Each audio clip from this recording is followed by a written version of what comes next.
Okay, and we stopped and the previous part of the lecture of the video. We stopped at we talked about elegy, okay, and we took some examples about elegy, Arabic examples, English examples, and other some parts of the structured form of the traditional elegy as lament, praise, and silence. And we talked about the poem, this poem, and uh, you heard it in the previous part. And as as an assignment for the following Zoom lecture, uh, as a traditional, we said that the traditional elegy usually follows three parts. Is structured in three parts: lament, praise, and silence.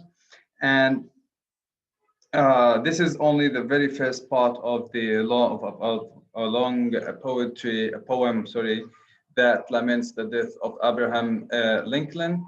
And you are assigned to think, just think about it. Where is the poet lamenting the death? How would you know that those part of this part of the poem is lamenting the death of somebody? Okay, okay. Now we're going to talk about the following part, the point here, which is the second part of the lyrical poetry, or the following part of the following form of lyrical poetry, which is ode. At the moment, we were talking about elegy as a poem that laments or grieves the death of somebody or some important person or person you like or love. The ode is, on the other hand, praising or glorifying an event or an individual. And hopefully and thankfully, we have an equivalent of that in Arabic, which is al-fakhr. أو al-fakhr, we're talking about, sorry, it's not al-fakhr, it's al-madih. Sorry, it's not al-fakhr, it is al-madih, شعر al-madih. When you praise someone or some event, and if you attempt to memorize an event or you want to praise someone. Usually, when we talk about ode, we have a classical form of ode that is just as elegy, that is structured in three parts. Traditional elegy. I'm talking about traditional elegy, not modern or new elegy. Structured in lament, praise, and silence. We're talking about. We can say that ode is structured in three forms, or three traditional ode is formed or structured into three parts: strophe and the end strophe and the epode.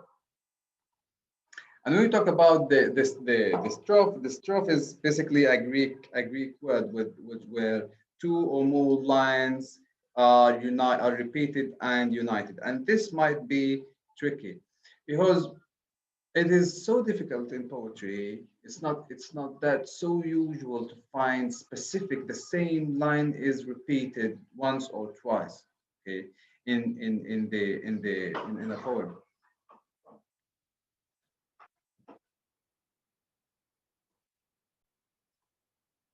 Okay, so I don't say that it is not doable. You cannot see it at all, but it's not so that usual. So the tricky part here in the example I'm giving to you, repetition, okay, and unity. Where is repetition and where is unity in the strophe in the example that is that will be following the following slides. The second part is the antistrophe. It is just as the strophe, but it is distinctive from the strophe. Is it provides a counterbalance in the level at the level of the theme, And we say counterbalance, we got tawazun. Okay, like he's talking about happiness, then he talks about death. When he talks about like night, starts talking about night or moon, for example. Okay, and counterbalancing cannot be. It's not only confined to being paradoxical or dialectical okay, or contradicting the day and night, but there are other forms that we are going to trace and talk about later on during the course of this semester. The final thing, though, the final part of an ode is the epod. The epod is the final part that summarizes the poem, and it has a distinctive, or it follows a distinctive or different meter, تفعيلة داخلية, or meter, a distinctive meter other than the meter or the internal beat that was followed in the previous parts, which is the strophe and the anti-strophe. And we have an example here. And partly I pointed out that some part, this is the strophe, this is the anti-strophe, and this is okay, the epod, sorry, the epod. Okay. And I'm going to play it for you. Just 1 minute.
Okay. Now, the poem you heard or you listened to, okay, where is the strophe? As long as we agree that this part is the strophe, okay, how is repetition traced? Where can you see or trace repetition in the strophe, in this part? Okay? If there is any repetition or there isn't any repetition, I don't know. It's something we are going to discuss during our Zoom meeting. Okay, and for the antistrophe, okay, the second part for the antistrophe, okay, the main feature of the antistrophe, it provides a counterbalance, okay, between a thematic, basically a thematic counterbalance, okay, and in the epod, mainly the epod, what does it do? The epod summarizes the poem and provides or follows a different meter other than the meter that was followed in the strophe and the epod. Okay. The third form of lyrical poetry we have here is a sonnet. I don't know if you have heard about that or not, but a sonnet, or basically it is a love poem. It is basically Italian. It came during the Renaissance age to England. A sonnet usually is mainly consists of 14 lines written in an iambic pentameter or pentameter, okay, rhyme with a rhyme scheme. For the term pentameter or iambic pentameter, both of them are right. Okay. And when we talk about the pentameter, a pentameter in poetry is 5 feet.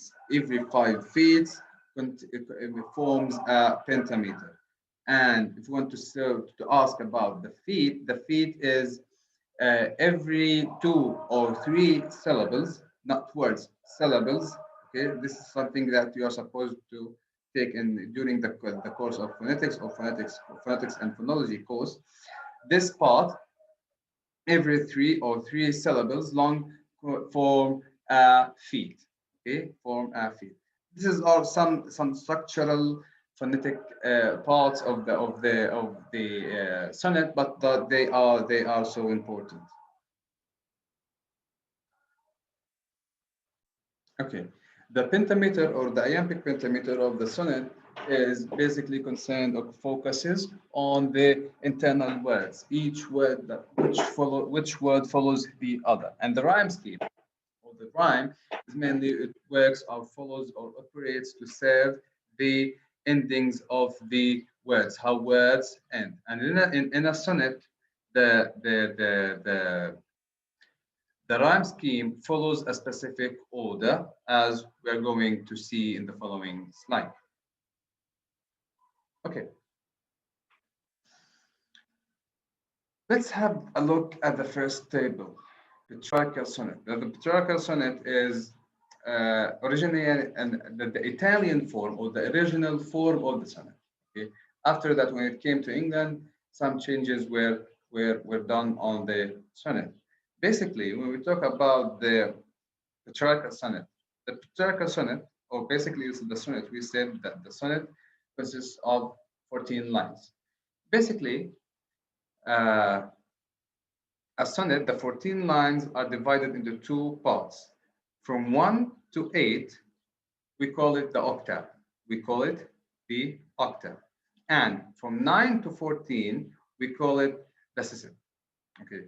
The rhyme or the musicality or the sound that at the end of each line follows this pattern: A, B, B, A, A, B, B, A, C, D, C, D, C, D. Smart, but it might be a little bit tricky here. When I say A, I don't mean that the sound A, but the sound that is assembled as A. For example, this is A. Okay, like Z can be assembled as B. Okay, t, t, okay, can be assembled as C, for example. Okay, when I say A in line 1 and in line 4, line 5, and in line 8, that's it. I mean that the sounds are the same, not in the beginning of the line, okay, but at the end of each line. Lines end with the same sound.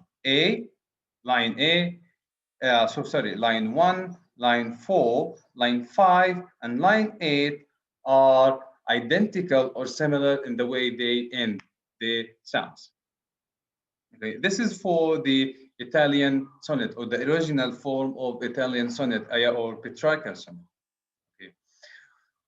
During the Renaissance age, or during when the sonnet started to move to England, sorry, when the sonnet moved to England, some modifications were done on the English sonnet. And mainly, I'm talking about the English sonnet. We have two forms: the English sonnet, the Shakespearean sonnet, the Shakespearean sonnet. Instead of dividing the sonnet into two parts as the octave insisted, okay, the Shakespearean sonnet was divided into 1, 2, 3, 4, 4 parts. Okay, the first 3 parts consist of 4 lines. The first 3 parts consist of 4 lines. Each quarter or each 4 lines or a group of the first or from line 1 to line 4 is called a quatrain. A quatrain. Okay, and the last 2 lines are called the couplet. The couplet. Okay. This is from the way, the structure, the layout of the sonnet. Okay. Now let's look at the rhyme of the sonnet.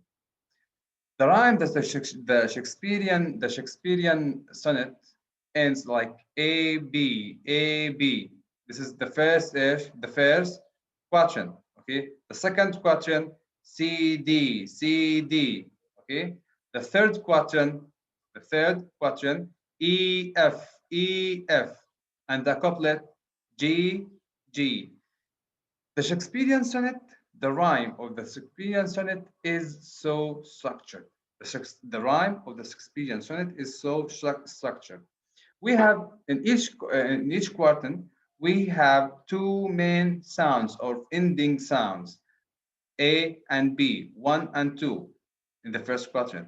Okay, and in the second one, C and D, C and D. Okay, C and D. Okay, the third one, E and F, E and F, and the last two lines end with the same sound. Okay.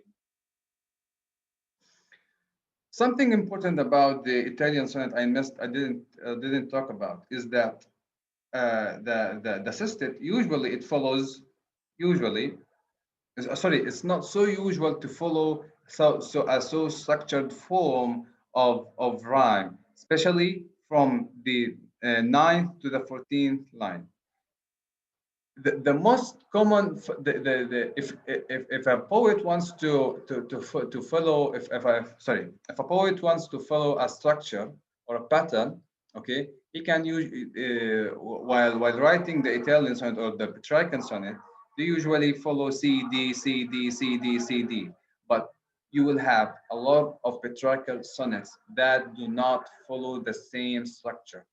Okay, they are identical from in the rhyming from the first to the eighth line. Okay, but when they start or when they move to the ninth line to the 14th line, they do not follow a specific structure. Okay, the second form of English sonnet, which is Spenserian sonnet, which is like modified or qualified by Sir Edmund Spenser, an English poet. In the layout and the structure, he followed the Shakespearean sonnet, quatrain, quatrain, quatrain, and couplet. Okay, but the variation and the differences are here in the rhyming. As long as we said that each quatrain, okay, is formed of two sounds, but the structuring and the layout of the quatrain are different. For example, A B A B A B. This is the first quatrain. Look here to the Shakespearean sonnet A B A B A B, just as the Spenserian sonnet A B A B. Okay, but for the Shakespearean sonnet in line 5, the rhyme or the ending sound of the line is C, different than A and B. Okay, and when you look here, the fifth line starts with ish, B starts with B. The same sound that ended that, like the fourth and the fifth line are rhyming. Okay, the second, the fourth, and the fifth are rhyming. Not only that, the second, the fourth, the fifth, and the seventh are rhyming. What does that mean? At the moment, the quatrain, at the first quatrain, carried two sounds from the first to the fifth line, the fourth, the fifth, the seventh, and the eighth line. Two were carried two rhymes or two ending sounds for each line. But the difference is that the second quatrain borrowed a sound or a rhyme from the first quatrain, okay, as a basic one, as B, okay, and then added another rhyme, as in C, in the sixth line and in the seventh line. It might be a little bit hazy, but when we come to practice, it will be so easy. Just don't be worried. That such part I must explain this way. Okay, when we move to the third quatrain, okay, we can see the same thing that happened in the second is happening in the third quatrain. Okay, the second quatrain borrowed the ending of the ending rhyme of the first quatrain and made it the ending of the first line, the second quatrain. The same thing. Look at here. The second quatrain starts from line number 9.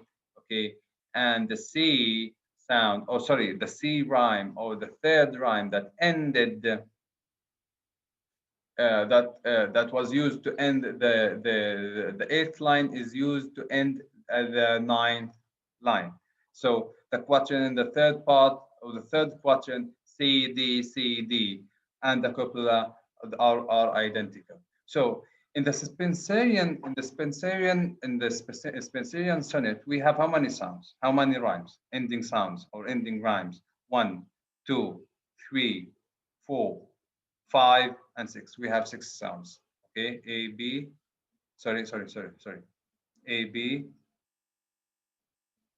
5. Sorry, 5. We have A, B, C, D, and E. Okay, we have five ending sounds. But okay.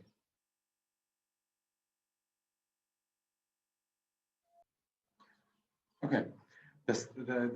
Another common feature that is shared between the English and the Italian sonnet, the Petrarchal sonnet, the Shakespearean sonnet, and the Spenserian sonnet, is the volta. And the volta is mainly when we mean by the volta is a turning point that indicates a shift in the idea or the theme or the emotions or the sequence of events that the poet is talking about. Like for example, the poet starts with talking about his or her beloved, for example, and then the poet comes in a line and says and declares or points out that the person he's talking about or his or her beloved is dead, for example, or they are no longer together, for example. This turning point indicates this volta indicates a turning point in the sonnet.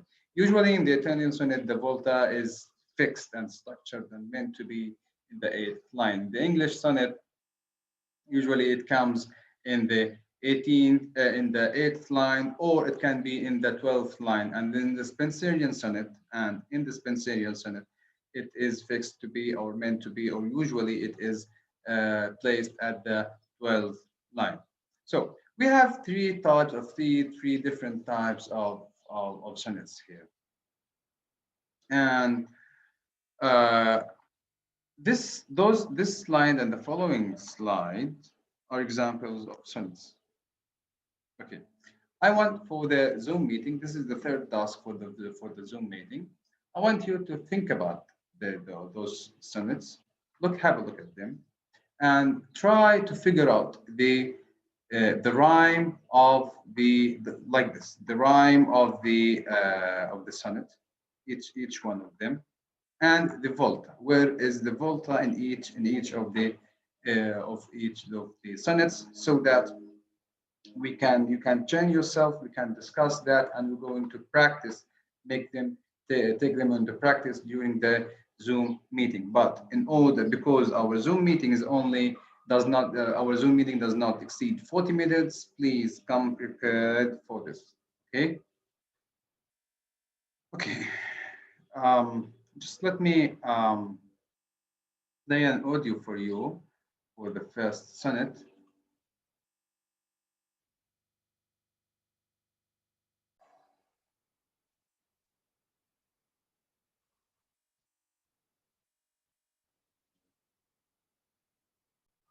Yes, frozen snow turn warm and bright. And sweet things taste of bitterness. And what is bitter taste most sweet? And enemies their love confess. And good, close friends no longer meet. Yet stranger things I've seen of love. Who healed my wounds by wounding me? The fire in me he quenched before. The life he gave was the end thereof. The fire that slew eluded me. Once saved from love, love now burns more. Okay, and now I'm going to play the second sonnet for you. So, okay, be here.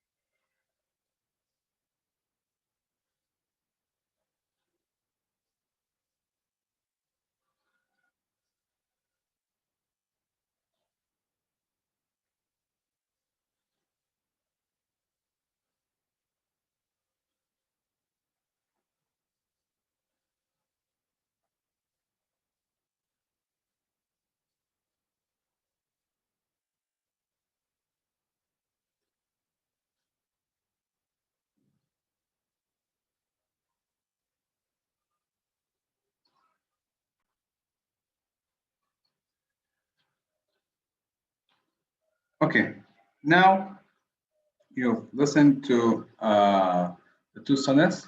Try to figure out the rhyme and the rhyme, which of the three examples of the three types of sonnets, the two examples we are having, do they belong? And the where is the volta in each sonnet? Okay. Now we're going to move to the last um, part form of lyrical poetry, which is internal monologue, internal of the dramatic, sorry, in the dramatic monologue.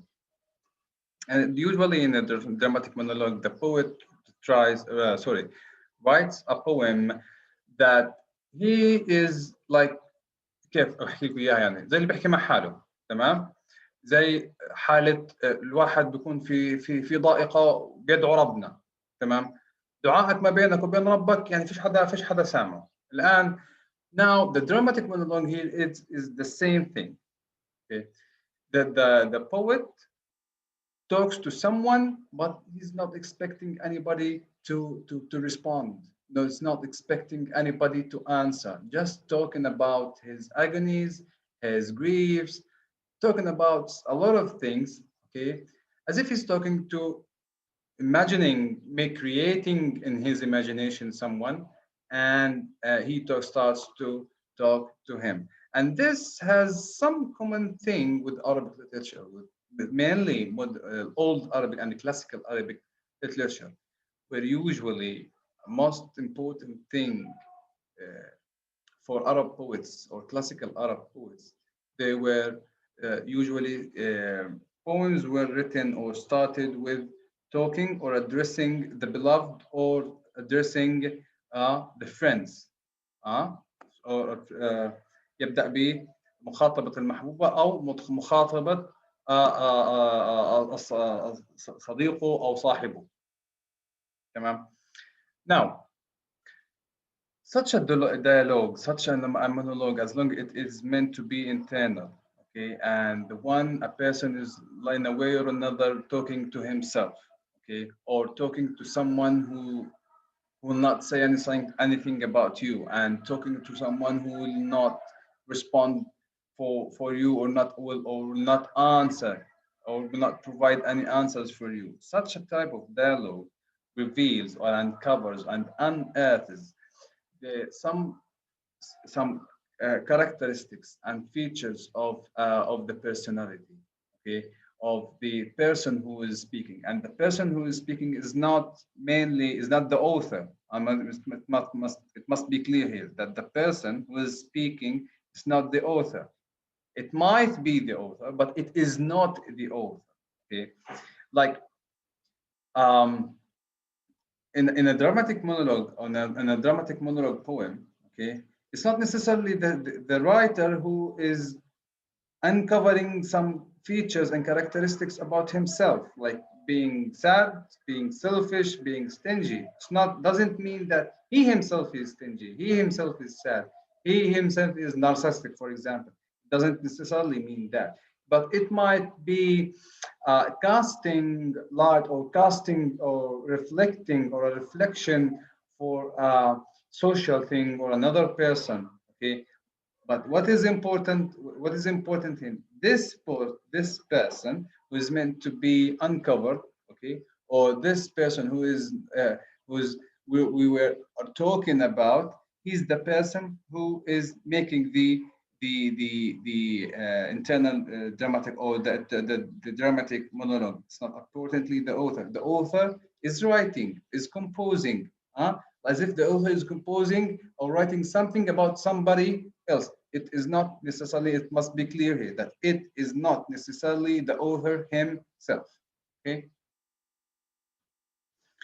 The fourth point here, we have a dramatic monologue here. An example of a dramatic monologue here. This is part, my last touches, part of a long poem here. Okay. I just want you to listen to some parts of it.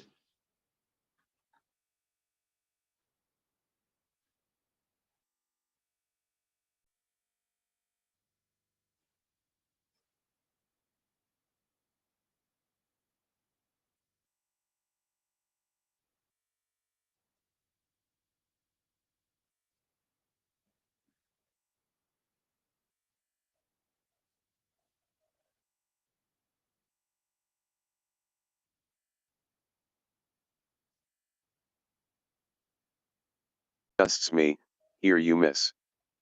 Or there exceed the mark, and if she let herself be lessened so. Okay. One of the comments and explanations of such of this dramatic monologue is part of the poem My Last Duchess. Okay, and just listen what critics say here. My Last Duchess is a classic example of a dramatic monologue. The Duke addresses an emissary who has come to arrange his next marriage. He speaks to him about his debt. Sorry, it's not clear. Okay. Not clear. Okay.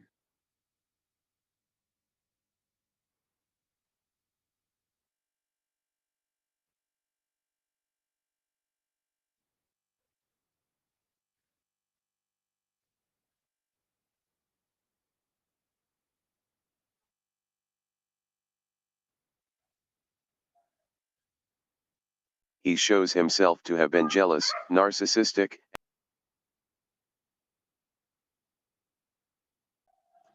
In this dramatic monologue, some critics said that the speaker was revealing some characteristics and features about himself, being jealous, narcissistic, and over-controlling in his relation with his wife.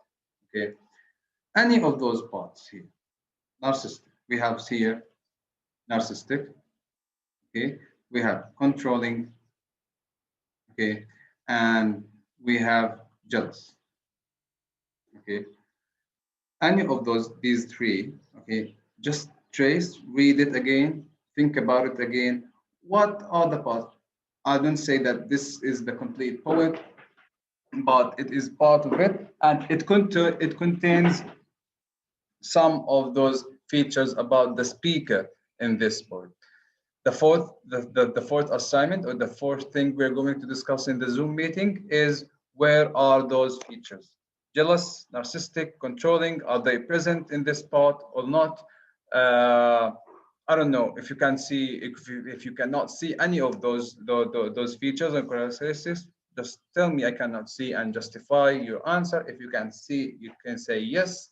Tell me that there is one, there is two, there is three, and justify your answer. Okay. The last point in lyrical poetry, and we're going to stop here, is occasional poetry, and we're not going to dedicate much focus for this part, which is the poetry that is written to in specific occasions, as weddings, as the return of a king, the birth of a prince, for example.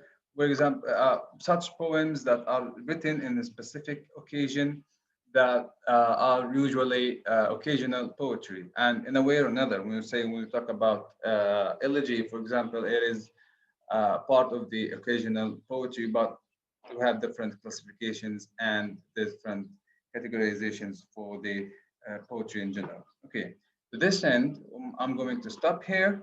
And after that, in the following lecture, we're going to talk about the narrative poetry.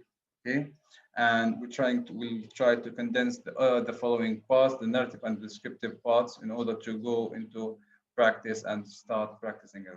After in one lecture, two lectures maximum, we'll start going into practice and see some examples and taste and analyze the practice literary appreciation. Okay. Thank you for everything, and looking forward to meet you in the Zoom meeting. And remember the four assignments, the 4 points we're going to discuss during the Zoom meeting. Thank you all. Thank you.